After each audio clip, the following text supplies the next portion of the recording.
Right, good morning everybody, and welcome to this meeting of the Licensing Subcommittee on Tuesday the 19th of December 2023. This is to consider an objection to a temporary event notice for Cabana's Bar. My name is Matthew Swindell. I'm the Cabinet and Committee Services Officer for the Vale of Glamorgan Council, and I'm supporting the meeting today.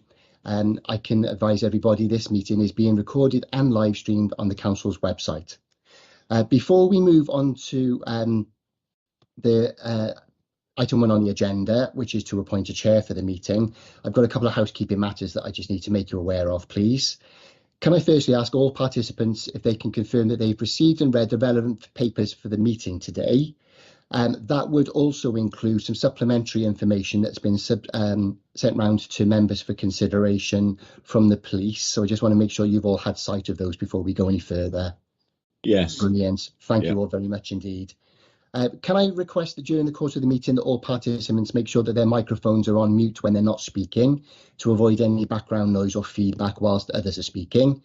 And if someone does wish to speak or raise a point of order, please can you raise your hand using the function in Teams or indicate on screen to the chair that you wish to speak. If any participant has any difficulty in hearing or being heard during the meeting, please advise either the chair or myself as the supporting officer. If anyone does have any issues with picture quality, sometimes it does help with turning off your webcam, as this can sometimes help with your broadband or your Wi-Fi connection, and we can obviously try and make sure that all parties are seen and heard during the meeting. If for any reason any participants are unable to continue with the hearing, or if there is a technical issue which means that we lose somebody, we will adjourn for a short time just to make sure that we can get people reconnected, re-establish the meeting to full capacity as soon as possible, so that all parties who are required can participate in the meeting proceedings as a whole. So moving on to agenda item 1, we need to appoint a chair for the meeting. Can I ask members present for a nomination for the chair for the meeting today? Can I nominate the chair of licensing, Councillor Drake, please? And I'll second that. Thank you, Councillor Norman. Thank you, Councillor Hamilton. So, Councillor Drake, I'm pleased to announce that you've been elected the chair for the meeting this morning, and I will hand over to you. Thank you very much. Item number 2 is to receive declaration of interest and the nature of interest under this Council's Code of Conduct. Perhaps we should introduce ourselves as well. I'm Councillor Pamela Drake. I'm Councillor Jane Norman. I'm Councillor Howard Hamilton. Yes, I just thought that for the record. Anyway, item number 3 is a report of the Licensing Authority, which is an objection to a temporary event notice for Cabana's Bar. I believe I'm going to hand over to Kirsty Evans. Thank you, Chair. Yes, on the 7th of December 2023, the Licensing Authority has received a temporary event notice from Stephen Michael Case, the premises user, in respect of the premises Cabana's Bar, 7 Broad Street, Barry, Vale of Glamorgan, CF 62 7AF. The premises is described by the premises user as a music venue and late night bar. In the notice, it stated that this was for an extension to hours for the festive period, including the sale of retail of alcohol and regulated entertainment. All conditions of the premises license will apply, including security staff to wear high-vis jackets at the close of the premises to control dispersal of customers. The temporary event notice seeks to authorise the sale of alcohol for consumption on the premises and the provision of regulated entertainment on the 22nd of December, 23rd of December and 26th of December from 0300 hours to 0500 hours. On the 8th of December 2023, the Licensing Authority received a second temporary event notice from Stephen Michael Case in respect of the same premises. Again, the premise is described as music venue, late night bar. It's stated in the notice extension to hours for the festive period, including the retail sale of alcohol, regulated entertainment. All conditions of the premises license will apply, including security staff to wear high-vis jackets at the close of the premises to control dispersal of customers. This temporary event notice seeks the sale of alcohol for consumption on the premises and the provision of regular entertainment for the 28th of December, the 29th of December, the 30th of December and the 31st of December from 0300 hours to 0500 hours.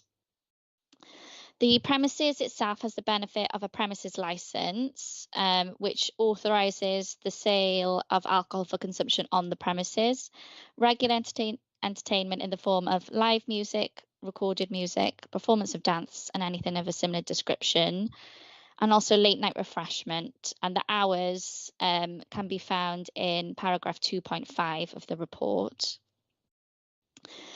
Conditions which are attached to the premises licence can be found in Appendix A of your report.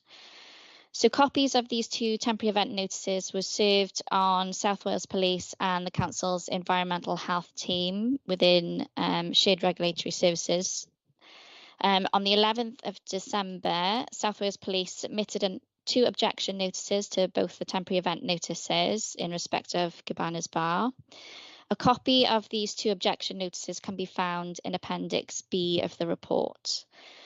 We have since received some supplementary information from the police, which has been circulated to all parties. Now,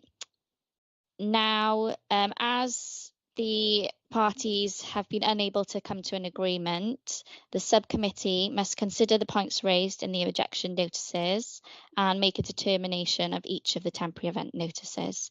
So having considered the objection notices, the subcommittee has available the following options: to allow licensable activities to go ahead as stated in the temporary event notices.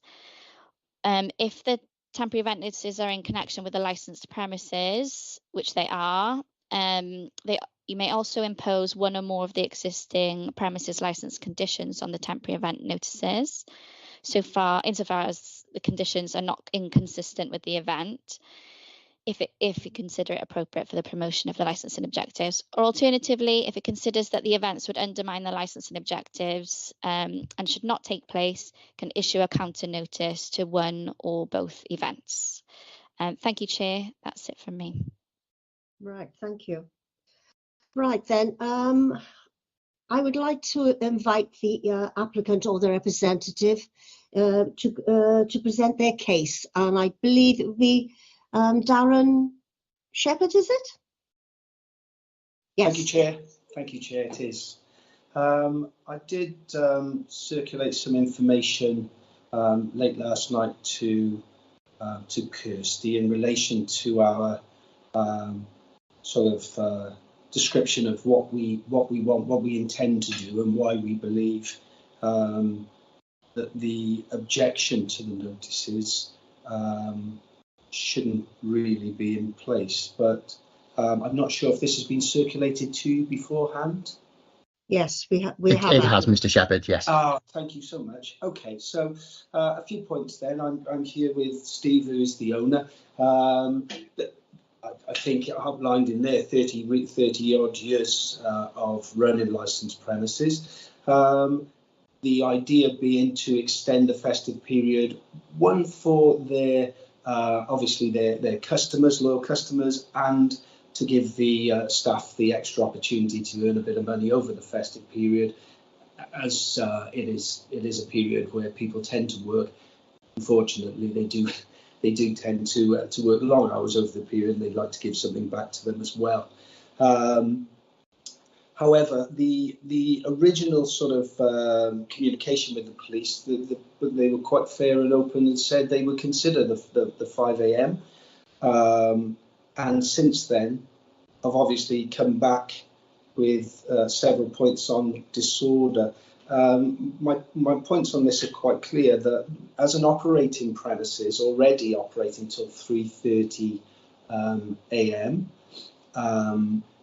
the premises is geared up to manage the later evening, the events. This is something it does on a regular basis. We've looked at the occurrences that have been sent to us, and again, of all of them, it states in the objection that there are several occurrences at the premises, we can see that one is a domestic dispute that's taken place the day after, in the afternoon, that the others in effect are at entry where entry has been refused. So we're suggesting that potentially these people may have come from other places and not from the venue itself. In total, over the 6-month period, we're looking at potentially 4 incidents, which I think if you compare to other areas would be considered quite an achievement, really, in comparison to some that have multiple incidents over one evening. But again, we don't have any evidence on this or nearby premises. But our concerns, obviously, for our punters and certainly for Cabana's customers, is that other venues have been granted premises license, and in fact, a temporary license granted to a premises which is under application currently. That license granted to 4 AM, which obviously supersedes Cabana's current license, and yet no objections were raised at all. So again, from obviously our points here would be there are no representation from environmental health in regards to noise. We do have obviously the representation brought forward by the police, but again, this is based upon us undermining the licensing objectives, which we already operate within. Clearly, as a premises license, we strongly promote the licensing objectives, and as none of the occurrences there have led to or are believed convictions, serious crime, and most of them are generally members of the public that have either been turned away and have created maybe some complaint on that. Again, no evidence there. Or as I said, a domestic dispute. I really don't see why there are any objections to the notices going forward, and surely that the Licensing Act contains provision for these notices to be cancelled should there be any knock-on effect that affects it. We shouldn't be in a position, we feel, where if the police believe they are stretched and already granted a temporary events notice elsewhere, that we feel that we're restricted based upon the matters of their ability to control different areas. We believe this is a standalone application. It's a short event, and these are a couple of events, quite short. It's an additional hour and 30 minutes on top of what's already run, and I'm sure you can appreciate with a late night venue, we operate between those hours. 10 is an opening time. People don't arrive till 11, 12 o'clock. I know it seems bizarre to me, I would be tucked up in bed, but no, people want to come out at 11, 12 o'clock and stay out. We, for many years in Barry, had a provision for this, but this seems to have gone. It's happening where other licenses have been granted. We feel that as the sort of what has been long-standing throughout and the only late night venue really, that the other venues, bars, pubs have caught up a little, and therefore we should be allowed to extend for this period. This, by the way, does not set a precedence for any further applications in regards to a variation of the premises. This is a consideration to maybe adopt the hours, if granted, to the aforementioned premises that has a temporary events license to run. But our case is very simple. We don't believe there's enough evidence to say that we are in a position where crime and disorder affects the premises, and legally under the Licensing Act that we in any way undermine the licensing objectives. I think we promote the licensing objectives, otherwise there would be issues against the club brought forward rather than the policing of Broad Street itself. Thank you, Chair. Sorry I went on a bit. No, that's fine. Okay, but yes, if you've read our notes, that's pretty much where we stand. Right, I'll ask, first of all, our committee members if they want to raise any questions. Councillor Norman? Thank you, Chair. Thank you, Mr. Shepherd. Just a quick question. Yes, from what we can gather from the notification we've had from the police, they're happy to grant a licence till 4, which is an extra half an hour, but you feel you need to push it that little bit further till 5. The conditions the police had granted the temporary events licence, and I'm looking at the application for the premises situated on Barry Island, is that 4 o'clock would allow for a natural flow between premises. So if this was closed at 3:30, then 4 o'clock would give them the opportunity to be in sort of another area if required. And now this seems like we're both given this time. Don't get me wrong, I'm not vexatious on this at all. It's not a vexatious point. It's purely a point that we're talking about a premises that with no operation currently. This is an application and a 10's been granted. This is no history, no established operations.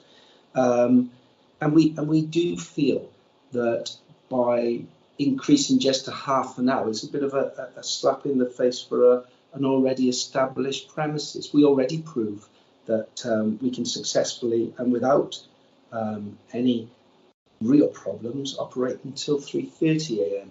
And the call from the customers and the effect of both premises closing at 4 o'clock, I believe, would be worse. Taxis disrupted, policing potentially disrupted. We don't know how the new premises will operate.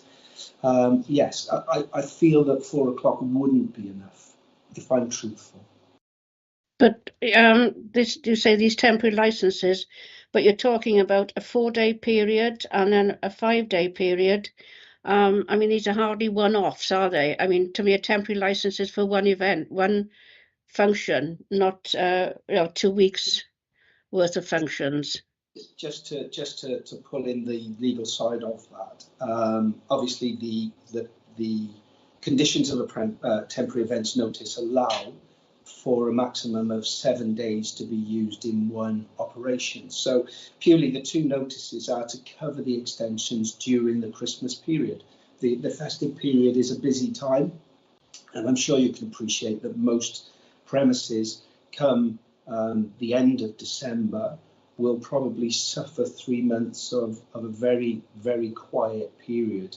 So the idea is not to increase funds for the owners, it's to give the staff the extra work in comparison to potential loss of hours that will follow because of the festive period. And are there other premises where you are situated that have a 4 o'clock or 5 o'clock, 4 o'clock or 5 o'clock licence? Currently, there is a new premises that is under application, which is adjacent to us across the road.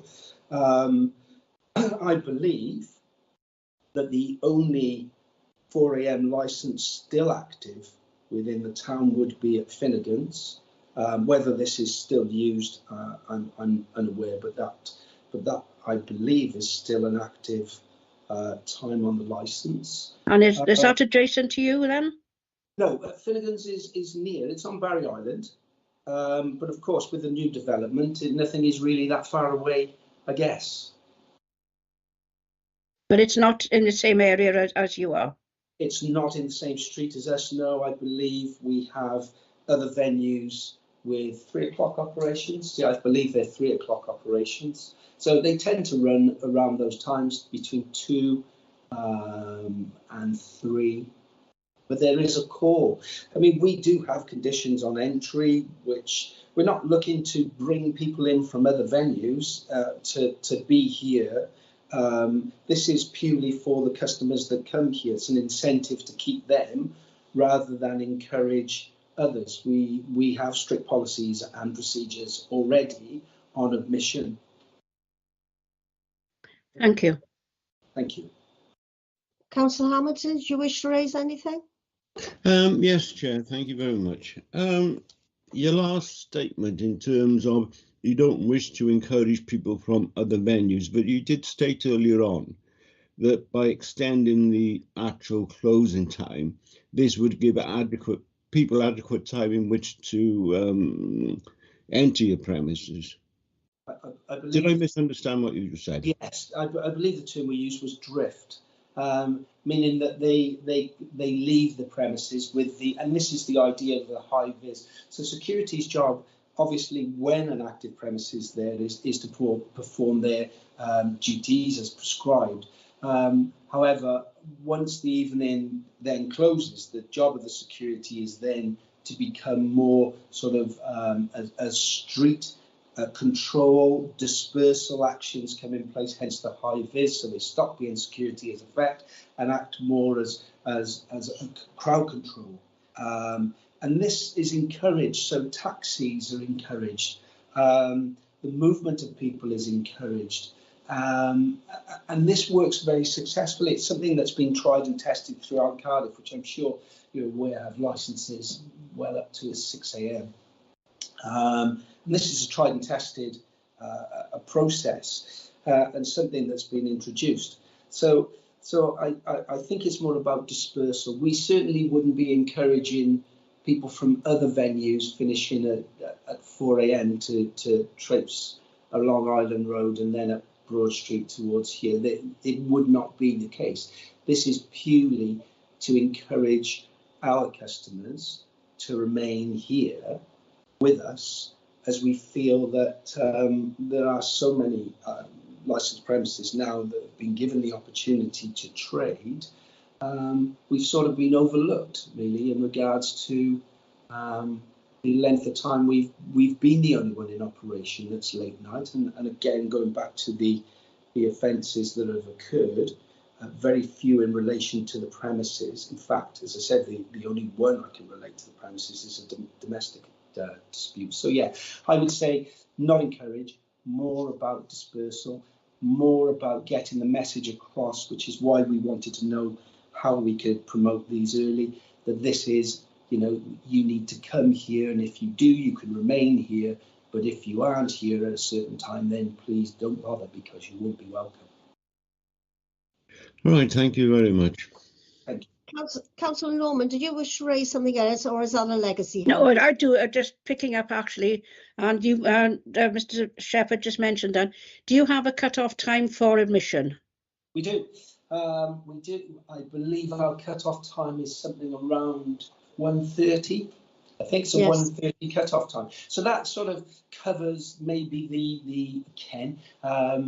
Wetherspoons, for example, which is a pub with a 1 a.m. licence. So if you look at what we're geared up to in regards to music and entertainment, it doesn't really give us a lot of time in order to sort of, I guess, run as a business. We're a very limited business in regards to the hours we can operate. And obviously the impact with other businesses extending times is severe and can be severe in this case. Thank you. I was going to raise this. I saw under Appendix A about the admittance policy, and it says no admittance or re-admittance up to the premise after 1:30. So would that still stand? That stands, absolutely. I mean, we have facilities here. There are three different rooms here where people are encouraged to go depending on their types of music, their tastes of music. Very relaxed in the areas too, very well controlled, with over what would be regarded the regular requirement in regards to security staff. So yes, we would certainly still require, we don't need to pull our security team in at a particular time to manage the crowd downstairs. We have sufficient downstairs, therefore the security team that is based on entry are purely for control, and that would mean that anybody that leaves would not be allowed in after that time. It's very clear to the customers too. Right. Okay, does any other parties wish to question Mr. Shepherd? I Can't see anything. No hands raised? No? No? No. Okay then. Oh, well, thank you very much for that. Now I'll move on now to the next bit and call in one of the responsible authorities to put their case forward.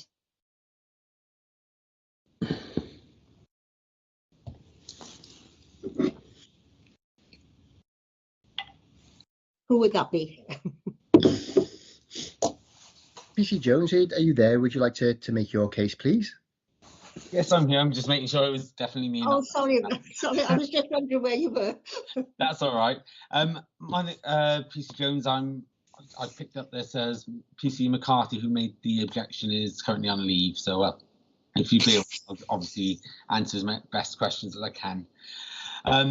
So as you're aware, committee, we received the TENS after speaking with Darren on the 6th of December, requesting for later opening hours for Coco's.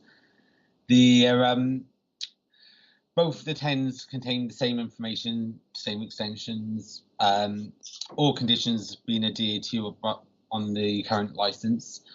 However, we feel that under the licensing objectives are not being would be not upheld should it be granted the extra hours with no additional measures in place.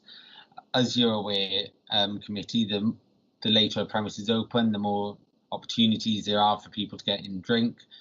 From a policing side of things, the more serious incidents happen towards the later end of the night. There are a couple of occurrences that are relating to the premise, and whilst some have been, outside the premise, etc., had that premise been shut, they wouldn't have been there. So the incidents are related to Coco's. The extended period of 3 to 5, we've got concerns. We see it quite frequently within city centres, etc., and now on the outskirts, that as the premises are going for later, we are getting more and more domestic related assaults, issues with door staff, etc. And without the sufficient assurances from the applicant, we obviously feel that these are going to be, they're not being addressed. Now, just bear with me a second. I appreciate that there's not going to be any special guests, etc., at the premise, and there's just going to be a standard club night as such. However, as a result of that, we were looking at, as Councillor Norman said, that if we were to go till 4 o'clock, that would be something that we would be amenable to. Our objection is not based on the police demand, as obviously that's not within the Licensing Act. Mr. Shepherd is right, police resources are stretched at night times. However, this is not the cause of our objection. Now, as we've said, the condition on the premise licence is 1:30 with no re-entry or re-admittance. As a result of that, people are going to be in the venue for potentially up to 3.5 hours, where all they can really do is dance and drink. The more and more they drink, the more and more it's going to be potential for issues to occur. Now, Mr. Shepherd has stated previously that there's an application in place where premises are looking to go a bit later. That application, since we've been speaking with the applicants, has now been withdrawn. So as a result of that, the issues around taxis, etc., that won't be an issue. Although a mention of TENs going through until 4 o'clock does not set a precedent, etc., Mr. Shepherd said he doesn't look to have these TENs as precedents. As you can see, councillors, by agreeing to attend until 5 o'clock does set precedents, because in a later on hearing, the same comment could be made by another applicant. So it's important to have a serious consideration on whether the TENs should be granted for that late night 5 a.m. licence. There's 5 occurrences, sorry, that I've got to hand that PC McCarthy has given me. Are you happy that you've read through them, or is there any questions in relation to the occurrences that you wish to ask? No? Okay. So the view of South Wales Police, we have spoken with our senior management team, and they have also advised, obviously, there is no other premise open that late in Broad Street. And yes, it would cause an issue with the policing side of things. However, that is not the basis of our objection. It's just merely a note of concern from our senior management team. But if there's any questions, I'm more than happy to take them. Ultimately, the objection we have is there are no late night premises. The later the premises open, the more chances of incidents occurring, and we have had previous issues from Coco's, so that's the objection. Councillor Norman. Councillor Norman. Yes. Thank you, Chair. Thank you, PC Jones. Just a quick question. You say these incidents reported to us are from Cabanas. What about any other incidents and other premises along that same venue, the same street or same road? Anything, or is it just the one premises that are affected? Well, when we look at the occurrences, we always make sure, because I'm sure you're aware, computer systems, all the software, they never do exactly what we want them to do. So all of our occurrences, we always check to make sure that they relate to that specific premise, because we in Cardiff, and the Vale, we work on a traffic light system. So ultimately, there's about 4,000 licenses that we look after.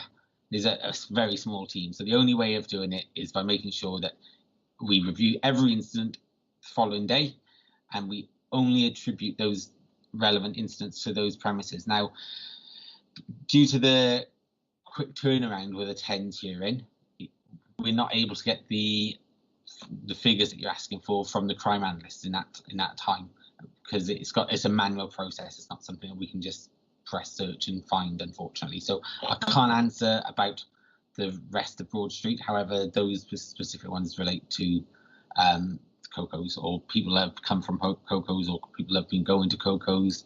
There's some element of Coco's within it. That's why those have been put forward. Thank you. No problem. Mr. Shepherd. Councillor Hamilton, do you wish to raise anything? No, thank you, Chair. Right, thank you. I'll hand over to Mr. Shepherd now.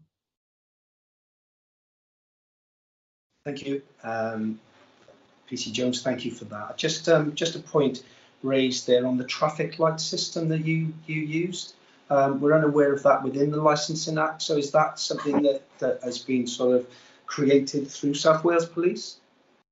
No, the traffic light system is an NPCC approved way of us monitoring the incidents within premises. And in order for us to basically monitor the premise, it's a fair way of doing all 4,000 licenses as best as we can within a small team.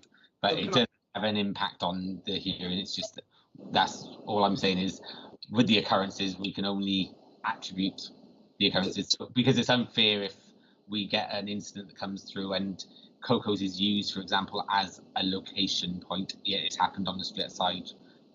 So, but again, without obviously the evidence from and the occurrences, incidents from other venues, this wouldn't be known, I guess, of where these people potentially have come from. In regards to that system, then, where does Cabana stand at the moment? Is it sort of in regards to the lighting system? I guess you're running as traffic lights green, red, and yellow. I would imagine that we're somewhere on there. I imagine as I said, I stepped in the last minute for Scott, so unfortunately I don't have that information to hand. I can obviously get that to you, Darren, if you want, if you and your person, the applicant would like to know what they are. Is there, sorry to cut across you, is there a specific process in regards to monitoring? Would we be aware, therefore, if we were on amber, for example, would we have notification of that? If you're looking at going into amber/red, likely you would have 11:10 notice served. If you're at the high end amber, going into red. So I can presume from the fact that we haven't received that we are still a green then. Green into amber, I don't know. Like I said, Darryl, I don't know. I'm just asking the question. Okay, thank you very much. Thank you for answering that. Thank you, PC Jones. Any other questions to be raised to PC Jones? No. I presume that's a legacy hand for Mr. Shepherd, is it? I presume it is.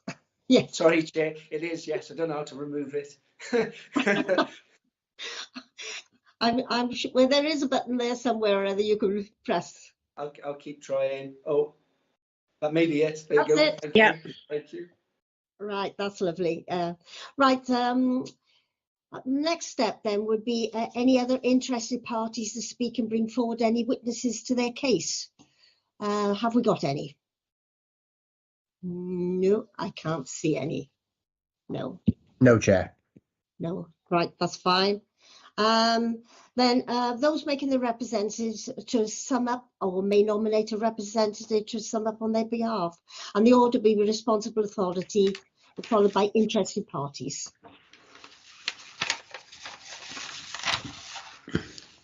So I don't know who. Richard, did you want to say something? Chair, I was just going to say, if every party has said what they want to say, that can bring the matter to a conclusion. But right, just to give everybody the opportunity of saying what they need to say, really. Yeah, that's fine. Obviously, Councillor Hamilton, you wish to say something? Yes, Chair. May I ask Mr. Shepherd whether he's content and he's been given a fair opportunity to put forward his case?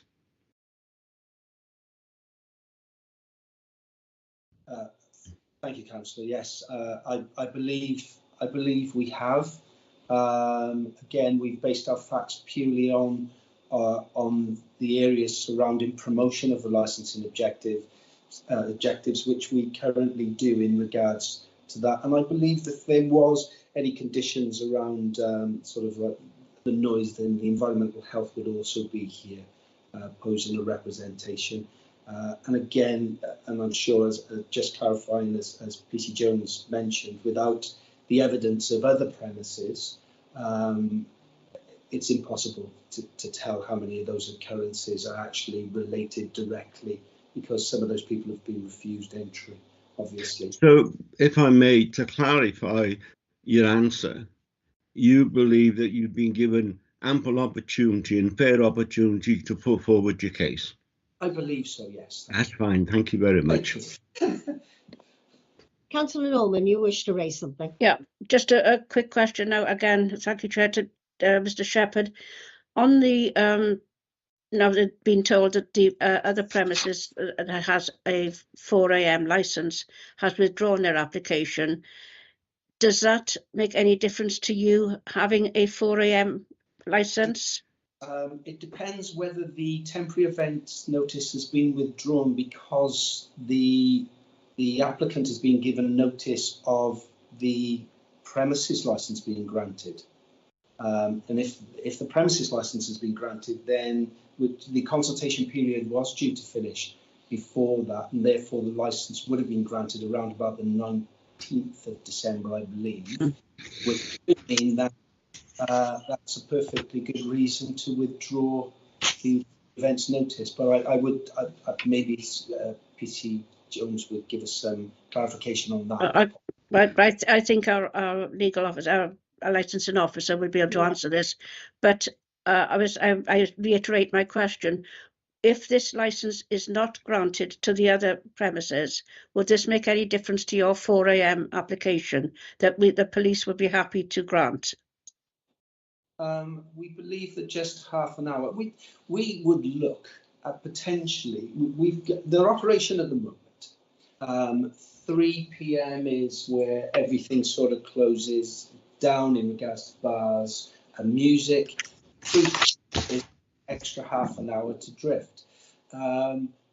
We would potentially look at the operation if possible, to a 4 a.m. music and cut off with that additional 30 minutes then to allow for that drift, should the premises still be operating at 4 o'clock. But yes, that we would prefer an hour in truth rather than just the 30 minutes, because that 30 minutes would really just be an extension as opposed to music and nothing more. But it's still 30 minutes extra to what you're having now, and it would satisfy the police requirements. That's what I'm saying. Yes, would you be happier with that than not having anything at all? You know, I would like to propose the extra hour and see how the police would feel about us running 30 minutes, 4 o'clock to music, and then allowing the 30 minutes drift, even if that 30 minutes was 20 minutes. So we just got past 4 o'clock, our music can finish at 4, and then maybe just give us that bit of time then just to safely evacuate is a term we would use, but not obviously in a situation process, but allow people then to move rather than force everybody out on the street at 4 o'clock, which is why we require this additional time. Really, it's a management thing for us. Thank you. Thank you. Could I bring in our officer Kirsty Evans in, please? She wished to speak. Thank you, Chair. It was just in relation to the question about the other premises referred to. Just to confirm, they have withdrawn their new premises license application, but their temporary event notice still stands. They submitted a temporary event notice till 4 a.m.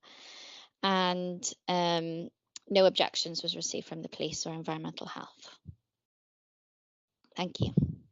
Thank you for that, Kirsty. Right, does anybody wish to raise anything further? No, I can't see anything. Right, as a subcommittee, now we retire to deliberate and we'll be accompanied only by our legal officer and committee clerk. I don't know whether Matt wants to give some clarification what's going to happen afterwards. Or Richard. Richard? Chair, I imagine we'll be in a position to relay the decision to the applicant today. I assume Kirsty will do that following our deliberations, and you obviously coming up with the written reasons for that decision. So I'd anticipate that that's something that can be notified. Right, thank you very much for that. Right then, we will now ask members to not on the committee to depart, if possible. And have a happy Christmas, everybody. And yourselves, thank you. And yourselves, Merry Christmas. Thank you. Thank you. Bye. Thank you, Chair. Thank you, Mr. Shepherd. Thank you, PC Jones.